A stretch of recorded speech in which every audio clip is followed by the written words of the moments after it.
సిద్దిపేట జిల్లా నారాయణరావుపేట మండలం గుర్రాలగుంది గ్రామంలో సర్పంచ్ స్వప్న హరీష్ ఆధ్వర్యంలో పంచాయతీ పాలకవర్గ సమావేశం నిర్వహించారు.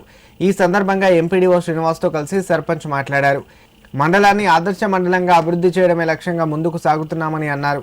గ్రామంలో చేపట్టాల్సిన అభివృద్ధి కార్యక్రమాలను కొద్ది రోజుల్లో ప్రారంభిస్తామని తెలిపారు. గ్రామంలో ఉన్న సమస్యలను తమ దృష్టికి తీసుకురావాలని ప్రజలను కోరారు.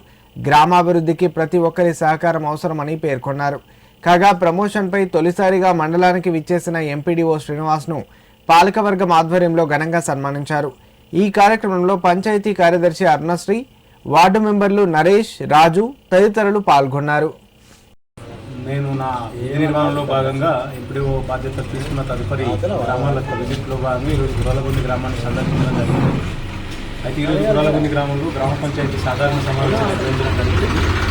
ఇది నాకు కూడా ఒక అదృష్టంగా భావించి పాలకవర్గ సభ్యులందరినీ అందరికీ వారి యొక్క విధులు బాధ్యతల గురించి, తర్వాత గ్రామ పంచాయతీ చేపట్టాల్సినటువంటి కార్యక్రమాల గురించి కావచ్చు, మనకు గత 2 సంవత్సరాల నుంచి 3 సంవత్సరాల నుంచి పెండింగ్లో ఉన్నటువంటి పనులు, మంజూరైనటువంటి పనులు ఏవైతే ఉన్నాయో వాటిని ఇమీడియట్గా ఈ 20-25 రోజుల లోపల పూర్తి చేసి వాటికి సంబంధించినటువంటి పేమెంట్స్ తీసుకున్నట్టయితే రాబోయే నిధులు కూడా మనకు విడుదలయ్యే అవకాశం ఉన్నటువంటి విషయాన్ని కూడా గ్రామ పాలకవర్గానికి సవినయంగా చెప్పడం జరిగింది, వివరంగా వివరించడం జరిగింది. ఆ వర్కుల గురించి కూడా తెలియపరచడం జరిగింది. అవి అన్నీ కూడా మనకు అవసరం ఉన్నటువంటి పనులను వాళ్ళు గుర్తించడం జరిగింది.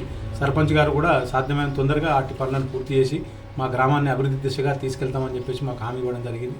అందుకు ముఖ్యంగా గుర్రాలగుందికి మొట్టమొదటిగా విచ్చేసి ఈ రకమైనటువంటి సానుకూల స్పందన వచ్చినందుకు నేను సంతోషంగా ఫీల్ అవుతూ మరి గుర్రాలగుంది పాలకవర్గాన్ని అందరికీ కూడా హృదయపూర్వక అభినందనలు తెలియజేసుకుంటున్నాను. గుర్రాలగుంది గ్రామ పంచాయతీ ఆవరణలో బాడీ మీటింగు పెట్టడం జరిగింది. ఎంపీడీఓ సార్ గారు హాజరయ్యారు. పెండింగ్ పనులను పూర్తి చేయాలని ఆదేశించారు. వార్డు మెంబర్లకు శాఖలను కేటాయించిన వాటిని చేయాలని ప్రోత్సహించారు.